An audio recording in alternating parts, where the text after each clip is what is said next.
How's it going, everyone? Just wanted to do a quick overview of the Tactile Turn Rockwall.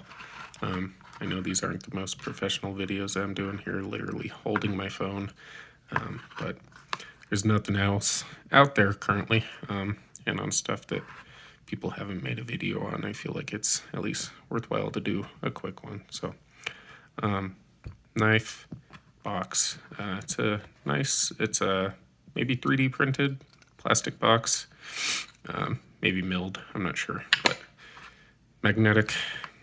Comes with a little sleeve, cardboard sleeve, a little piece of twine wrapped around it. So it's a nice presentation with the certificate of authenticity. You'll notice it is the 22nd of March 2021 currently that I'm recording this. So yeah, I haven't owned this very long. And again, apologize. I'm literally doing this on my bar stool because it's the same height as my lights, and I don't have the best lights. And yeah, so I am a Tactile Turn fanboy. I have 4 Zerk pens here, and got the knife out of morbid curiosity, but I will likely pick it up again now that I know that it's not just, them following a hype train and thinking, hey, we can do that. It's definitely, if you want my short thoughts here, and again, I just got this today, but initial impressions are very good. I'm just going to turn around and sell it for what I paid. I assume the market can stand there right now, so curiosity killed the cat, but I won't lose any money for it. Millwork is very good. If you look on the very edges, maybe it's imaginary, but I feel like I can see differences in the sizes of the dimples. Like if you look into the rounded corners here, I mean, I'm just being ultra critical, but that sort of thing does get to some people, so I do want to mention it. And maybe that's imaginary. Like, you see how it looks like those are almost wider, but I think that's just because it's on a chamfer, so like it's an appearance thing. Anyway, blade is very nicely ground, thin behind the edge. It looks like it's a nice thin blade stock overall, which I personally really appreciate. I wish more makers did thinner blade stocks than all these thick, overbuilt, quote unquote, tough knives. Something that could actually slice things is better, in my opinion. It's a nice pocket clip. Goes in and out of my pocket pretty nice. They are individually numbered. This is number 44. And if you're interested and you're watching this shortly after it comes out, there's a waiting list to sign up for. Again, I'm selling mine. By the time you watch this, I'll probably have already sold it. But yeah, it's a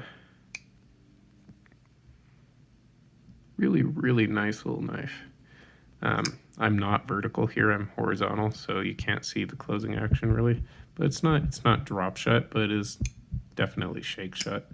It's very smooth, and it deploys without issue. It's you could push button it, but it's really more of a light switch affair here. Millwork on those pivots is really nice. So these must be built in-house. XHP blade, if memory serves. Yeah, XHP, which is a good steal. You're getting what you pay for $300, for sure. It feels really, really nice in hand. It's a bit smaller than I typically like in a knife, but and I'm doing this right-handed. If I look a little bit fumbly here, I'm actually a lefty, but I figured my left hand would be able to hold the camera a little more steady. Nice branding there on the blade. Again, that's totally my issue there. I caught it with my palm. It's nice and deep too. It's almost like they I mean, I'll have to look at it not in the camera. I didn't really pay attention to it, to be frank, but it's almost like they, at least on the camera, it looks like they milled it and then etched it. Kind of looking around my camera now. Yeah, it kind of looks like that might be the case. But really deep there, which is nice. It looks good, nice and clean. And it's done on both sides, but other than that, no branding on the blade. I think they have mentioned that they want to see how well this does, but they're potentially considering making a left-handed variant, which would just, switch the liner and the pocket clip. I could imagine them even coming out with a variant where the pocket clip is just reversible, but that would require them to mill this little slit into both scales, which I don't like. I would much prefer having a right-handed blade as a lefty than to have nasty little indents where the clip could go. That's an eyesore to me, so I appreciate the fact that they didn't do that. But yeah, really, really, really dig it. It's a nice little thing. Unfortunately, once they come out with the zirconium one, I think I'm going to have to grab one. But yeah, well done. They're not riding a hype train. They did their homework on this thing. I really do dig it. So buy with confidence.